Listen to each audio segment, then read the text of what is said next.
Bismillahirrahmanirrahim. Assalamualaikum warahmatullahi wabarakatuh. Waalaikumsalam warahmatullahi wabarakatuh. Malam hari ini kita patut bersyukur memuji kebesaran Allah Subhanahu wa taala atas segala limpahan karunia dan nikmatnya yang dicurahkan pada kita semua. Kesyukuran itu menjadi sesuatu yang wajib kita ekspresikan, dikarenakan pada malam hari ini kita sedang memulai sesuatu yang baru, yakni peluncuran broadcasting, di mana broadcasting ini dipersiapkan sebagai media yang akan menyiarkan secara luas segala aktivitas di lingkungan Darul Dakwah Wal Irsyad, meskipun ini dikelola sepenuhnya oleh Pondok Pesantren DDI Abrad di Makassar, tetapi ini tetap bisa menjadi wadah atau saluran penyiaran di lingkungan Darul Dakwah Wal Irsyad.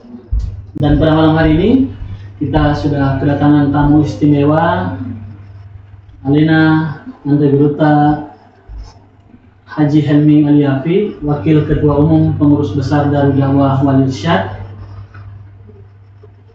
Nah, pada kesempatan ini juga kita akan memfokuskan salah satu tema perbincangan saya sebentar dengan Anteguruta, bagaimana persiapan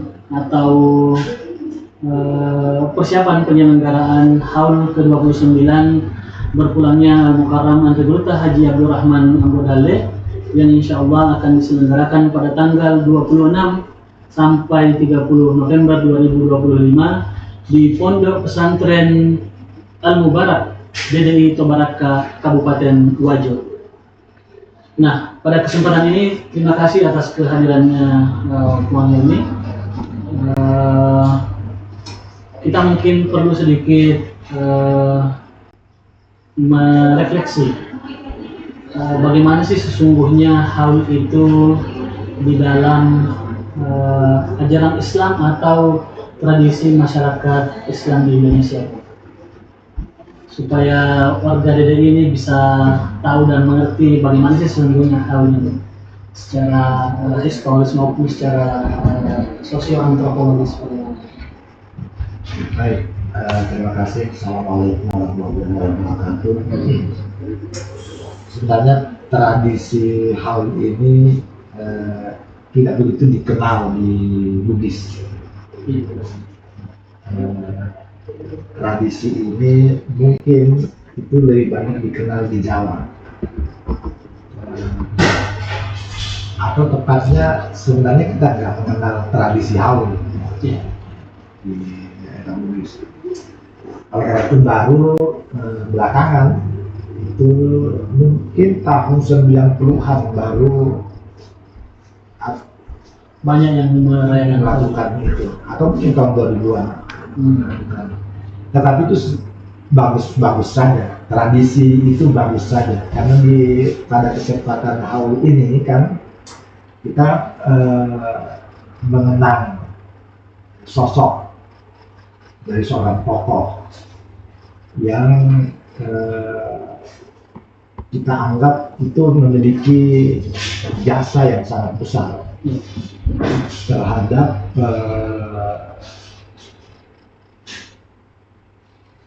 perjalanan dari sebuah kelompok organisasi.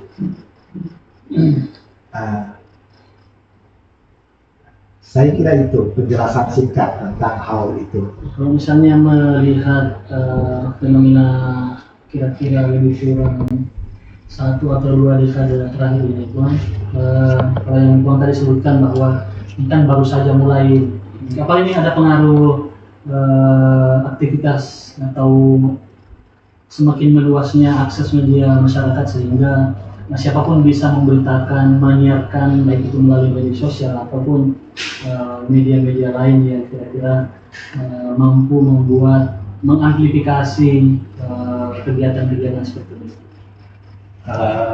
Sekali lagi saya ingin mengatakan bahwa hal itu penting, karena kan ketika seorang tokoh itu dari masa lalu terutama sebenarnya kan biasanya itu memberikan pijakan atau landasan sebuah gerakan dari sebuah komunitas atau sebuah kelompok atau kalau kita melihat kan seringkali tokoh itu tidak dikenali lagi, tidak dikenali lagi. Nah, mungkin itu dicatat dalam sejarah macam dan sebagainya. Tapi itu kan sejarah orang membaca sejarah kan terbatas, lingkungan tertentu. Nah, oleh karena itu hal ini itu yang saya bilang bagus, tradisi ini bagus karena itu membuat kita lebih mengenali tokoh yang dari masa lalu itu, yang boleh jadi terutama untuk anak-anak zaman sekarang tidak pernah bersentuhan, tidak pernah. Jangan sampai kita hanya tahu nama tapi tidak mengenal wajah dan karakter apa yang pernah dilakukan. Nah, pertanyaan tadi terutama sekarang ini di tengah hiruk-pikuk informasi melalui media sosial dengan berbagai macam karakter, bisa jadi dengan tidak jelasnya sumber maka ada bias tentang seseorang atau tentang terutama di kalangan anak-anak sekarang dan nanti itu. Nah, kita berlanjut dari pertanyaan yang tadi belum. Nah, di DRI sendiri di dalam tradisi Darul Dawah Irsyad, sejak kapan ini mulai ada semacam hal begini? Saya tidak ingat persis ya, tapi saya kira itu tahun 90, akhir tahun 90-an. Oh, sudah pernah ada dilakukan sesudah wafatnya Burta Ahmad itu, ada awal dilakukan di rumah kediaman beliau. Dulu hadir beberapa tokoh, ada almarhum Burta Wahab, ada Pak Muiz Kamri sendiri, ada Profesor Rahim, dan itu diselenggarakan atas nama keluarga. Oh, tadinya atas nama penyelenggaranya, atas nama organisasi. Iya, ini bisa disebut sebagai komunitas. Komunitas ya, komunitas terutama itu memang dicetuskan oleh orang-orang dekat Burta, dan itu waktu itu kongresnya masih hidup. Nah, kira-kira Bang, ini kan sudah seperti sudah menjadi program tahunan begitu dari Pengurus Besar peringatan HAUL Burta ini. Bagaimana menurut Bang ini urgensi peringatan HAUL Burta di DRI apa sih sebenarnya? Nah, itu sekali lagi bahwa kita mengenang beliau dan berefleksi sebenarnya. Kita berefleksi seperti kita tahu bahwa Burta Ahmad itu membangun sebuah gerakan sebenarnya, dan itu kalau kita mau lihat itu merespon persoalan yang mendasar pada zamannya. Kalau kita mengambil titik dari ketika beliau pindah dari Sengkang ke Mangkosot, pada masa itu kan ada persoalan besar melanda bangsa. Ya. Itu ada diskriminasi pendidikan. Memang pemerintah Belanda itu juga menyelenggarakan pendidikan, tetapi itu hanya di kota-kota dan hanya kelas tertentu, hanya bangsawan, orang kaya yang memperoleh pendidikan. Nah, Buta Modalnya itu kemudian menyelenggarakan seperti menyebar pendidikan. Jadi dari Mangkoso itu beliau kemudian dengan cara tertentu sehingga merangsang masyarakat itu meminta supaya dibangunkan sekolah sejenis NAI Mangkoso itu. Lalu Buta meresponnya dengan minta masyarakat itu membangun sekolahnya sendiri, dan Buta mengirimkan guru membuatkan kurikulum, sehingga muncul di berbagai tempat, dan itu bukan di pusat-pusat ini tapi di desa-desa, bukan di pusat-pusat kota. Bukan di pusat-pusat kota. Ya, itu mulai dari sekitar Mangkoso waktu itu sebuah kerajaan, lalu kemudian menyebar ke berbagai daerah, sehingga seperti masif itu sekolah. Jadi ada gerakan, semacam gerakan desentralisasi gitu, untuk membuka akses pendidikan. Istilahnya bukan, menurut saya bukan desentralisasi, tetapi ini memang saya menyebutnya gerakan pendidikan. Ini kurang lebih sama dengan yang dilakukan oleh Ki Hajar Dewantoro dengan taman siswa dan berbagai organisasi pergerakan pada masanya itu. Jadi hal yang mendasar dilakukan Buta itu adalah merespon kelangkaan pendidikan. Satu hal. Hal lain adalah merespon gerakan Puritan yang waktu itu sudah marak juga. Nah, jadi ada misi yang dibawakan oleh gerakan Buta itu membangun fondasi keagamaan masyarakat yang bertumpu atau berpijak pada ajaran Ahlussunnah wal Jamaah. Sebab gerakan Puritan ini kan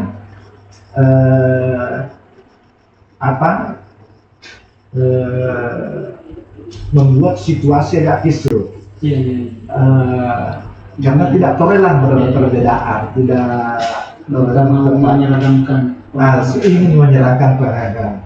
Nah, itulah yang direspon ajaran Ahlussunnah wal Jamaah, sehingga masyarakat itu kan meskipun berbeda dia bisa hidup damai. Dalam keberagaman itu yang disebabkan oleh gerakan pendidikan Buta Modalnya. Baik, nah setelah tadi dari gerakan pendidikan membuka akses pendidikan seluas-luasnya, bukan di pusat-pusat pemerintahan atau kota-kota daerah, tapi di jauh ke pelosok-pelosok pedalaman perkampungan. Nah, kemudian Bang, kira-kira dari sosok Buta Modalnya ini sisi manusianya yang mau kita tonjolkan, bagaimana supaya yang lebih menonjol itu sisi manusianya, bukan maksud saya bukan sisi karoma atau sisi mistis yang kadang keluar dari Buta itu. Itu tadi yang saya bilang, jadi kan kita melihat perjalanan sejarah Buta ya, sejarah Buta ini. Jadi Buta itu dia itu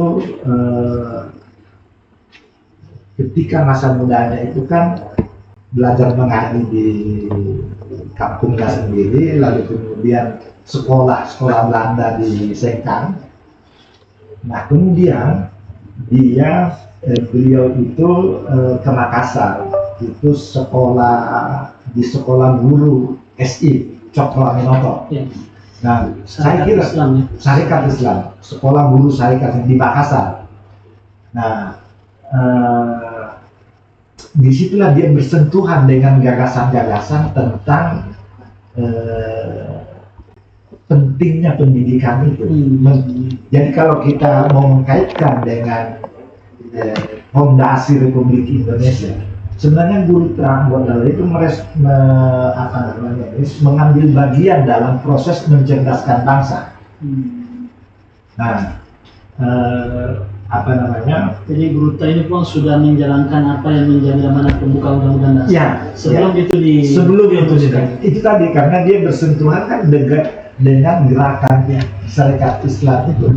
Nah, sementara kita tahu bahwa Sarekat Islam itu pada satu-satunya organisasi pergerakan yang selalu yang misinya itu kan merdeka. Berarti begitu ini tadi. Nah, saya kira Duta Modale dapat inspirasi dari situ sehingga membangun gerakan pendidikannya sendiri. Nah, baiklah. Selanjutnya, nah setelah kira-kira Guru Tak memiliki rencana besar gitu, bagaimana supaya gerakan yang beliau gagas ini itu meluas, kan kemudian lahir dan berdirilah Darul Da'wah wal Irsyad melalui hasil musyawarah alim ulama Ahlus Sunnah wal Jamaah waktu itu di Indonesia. Nah, DDI sendiri ini Bang, menurut Bang Helmi sebagai organisasi gerakan pendidikan, sudah sejauh apa kira-kira menurut Bang Helmi peran yang sudah dimainkan oleh Darul Da'wah wal Irsyad ini? Saya mungkin agak susah mengukurnya untuk zaman sekarang ini. Saya hanya ingin mengatakan bahwa DD itu pada masanya dia menjadi salah satu pilar pendidikan nasional. Itu poinnya itu dari pada masanya. Kita agak susah. Sebenarnya DDI tetap berkembang, tetapi kan kita melihat bahwa terutama sesudah zaman Orde Baru dan seterusnya pendidikan kan berkembang besar dan sehingga DDI itu berada di tengah arus modernisasi pendidikan itu. Tetapi menurut saya DDI tetap memberikan cirinya sendiri, gitu. Ada cirinya sendiri itu tadi, terutama karena DDI bisa mengklaim diri bahwa dialah pilar utama itu yang menentangkan gagasan keagamaan itu yang kita sebut moderat, yang seorang wasatiyah. Nah, itu menurut saya itu clear bahwa itu yang ingin disebarkan oleh anggota bersama DDI. Nah, kemudian Pak, DDI sendiri ini sebagai organisasi kita kan sudah tahu betul bagaimana naik turunnya dinamika internalnya, sempat terjadi dualisme kepengurusan atau perpecahan. Itu bagaimana kaitannya itu dengan peringatan Haul Hutan? Nah, saya begini, menurut saya perpecahan itu ujian lah bagi dia itu. Nah, dan itu terjadi pada satu masa itu. Jadi kalau saya ingin mengatakan bahwa sebenarnya ini efek dari tentu saja ada faktor dalam ya, tapi faktor luar yang saya karena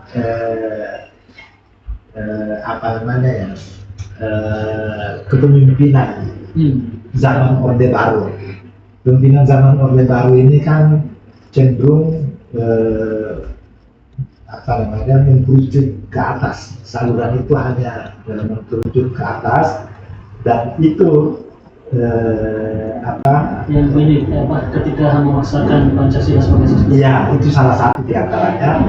Artinya pemerintah pada zaman itu memang ingin mengontrol semua hal dan ingin semua seragam karena untuk kepentingan dalam tanda kutip pembangunan itu. Pemerintah ingin bahwa tidak ada macam, Ya. sehingga dia harus mengontrol semua. Efeknya sebenarnya itu membuat orang sebenarnya perbedaan di dalam itu sebenarnya kalau orang itu tidak terpengaruh oleh kekuasaan atau daya tarik kekuasaan, sebenarnya bisa disesuaikan ke dalam.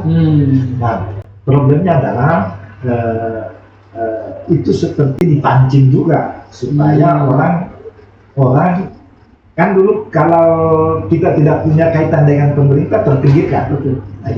Nah itu, itu terpinggirkan dan dipinggirkan. Nah, orang-orang ini kan kemudian memberikan imajinasi macam-macam. Nah, sehingga terjadilah konflik. Sebenarnya bisa diselesaikan ke dalam seandainya ini solid, tetapi menjadi parah karena intervensi dari luar. Jadi ada faktor luar dan itu sadar atau tidak itu terjadi. Itu saya kira. Nah, beruntung kemudian bahwa pada masa sesudah reformasi juga anak-anak lebih muda DBI itu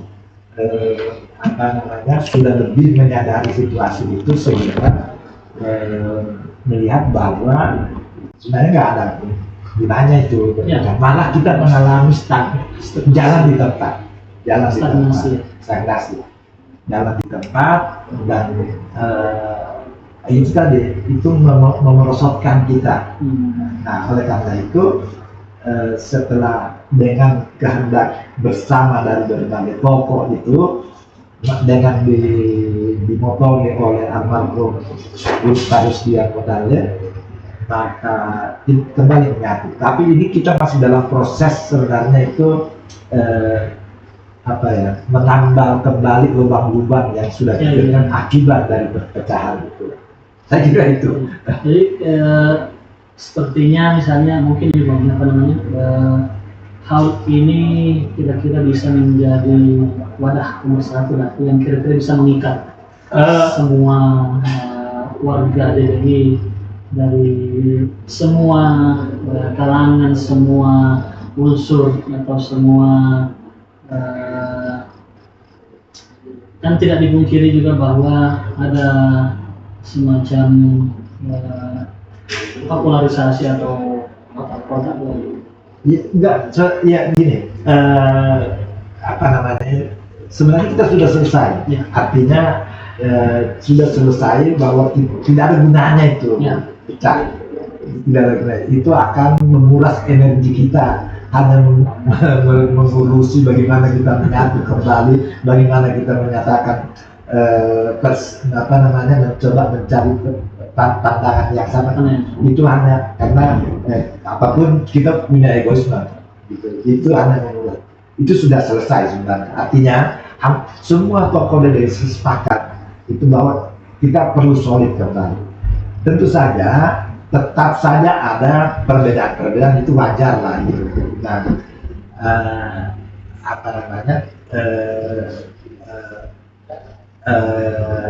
meskipun ada perbedaan, tetapi dengan kehendak bersama dengan visi yang sama, kembali melihat kepada Buruta, mengacu kepada Buruta, maka saya kira kita pelan-pelan itu mencoba kembali membesarkan DBI itu saya kira.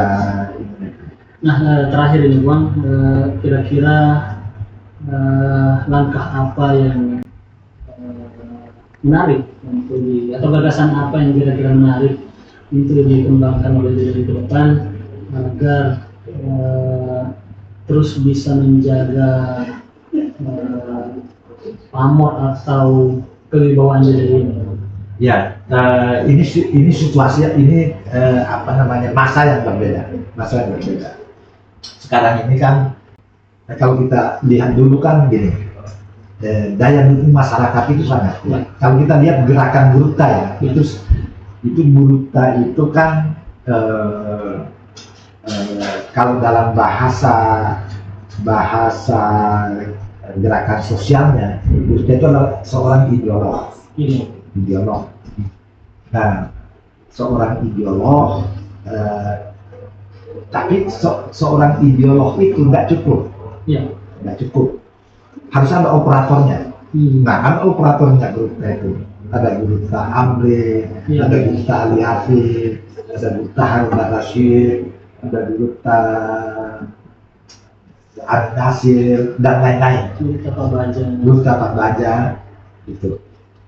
Nah, itu tidak cukup kalau hanya ada ideolog dan hanya ada operator. Harus ada supporting system. Coba. Supporting system itu diperankan oleh pada awalnya itu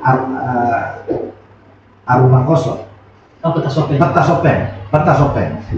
Itu kan yang mensupport Ya. gerakannya Gurita itu.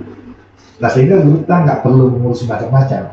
Perlu berpikir yang lain. Nggak perlu aja. Lalu kemudian ketika DDI itu jadi pindah ke selain Peta Sopen dan keluarganya, juga ada orang-orang di Pare-Pare dan sekitarnya itu yang mensupport.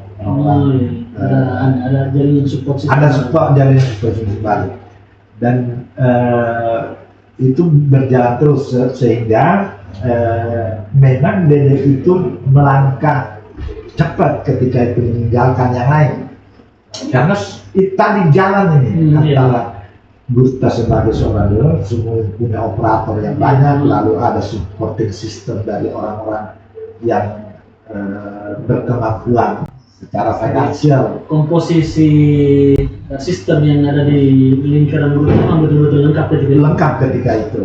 Nah, kemudian kan ini agak merosot sedikit ketika zaman Orde Baru karena waktu itu daya dukung masyarakat itu agak lemah.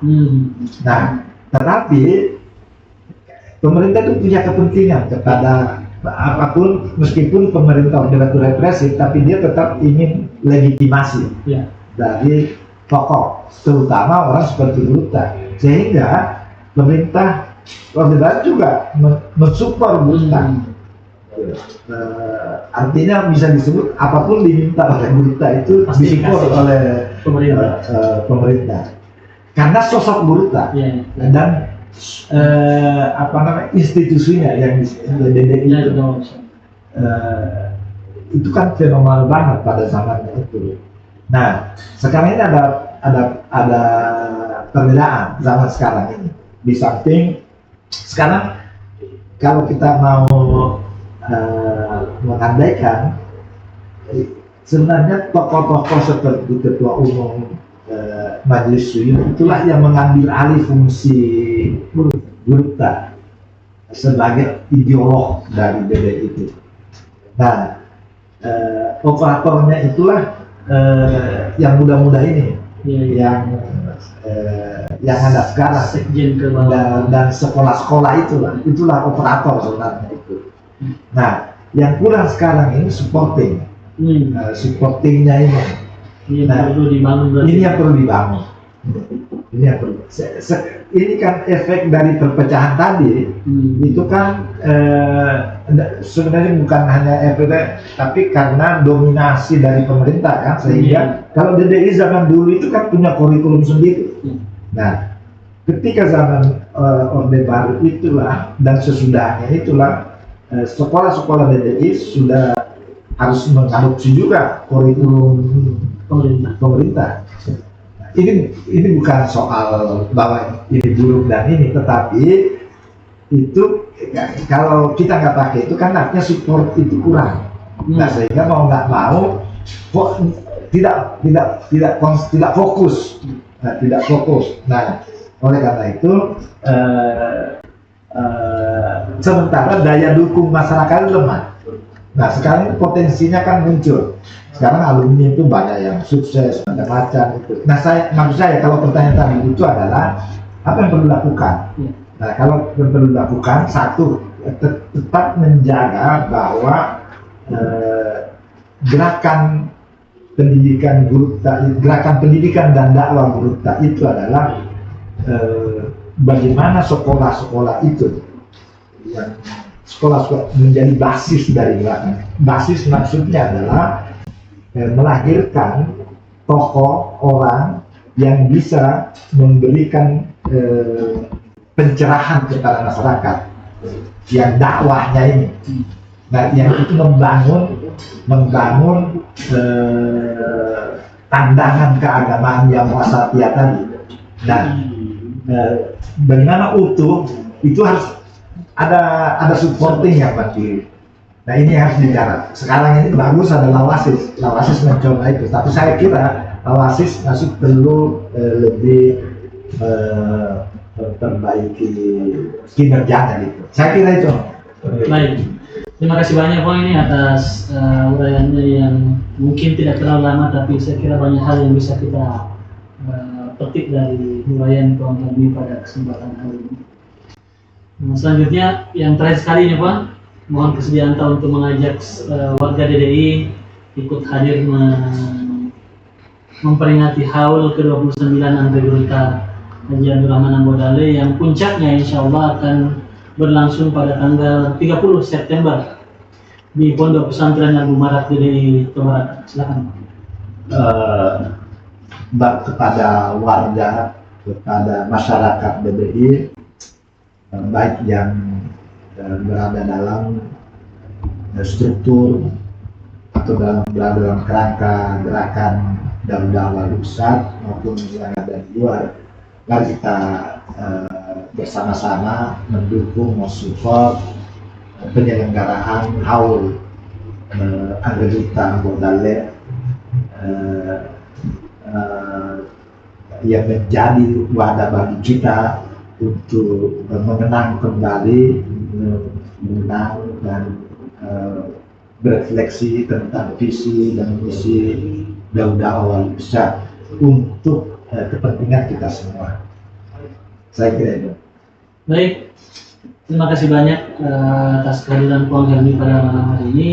Semoga ini menjadi pembuka keberkahan akan keberlangsungan, keberlanjutan broadcasting ini di masa-masa yang akan datang. Sekali lagi terima kasih banyak Bang. Sehat-sehat kita selalu, mudah-mudahan kita semua diberi usia yang panjang berkah oleh Allah Subhanahu wa taala sehingga kita bisa berbuat lebih banyak lagi untuk kemaslahatan bangsa, negara dan umat secara keseluruhan. Sekian dulu dari kami pada kesempatan malam hari ini. Wabillahi taufiq wa hidayah. Assalamualaikum warahmatullahi wabarakatuh. Waalaikumsalam warahmatullahi wabarakatuh.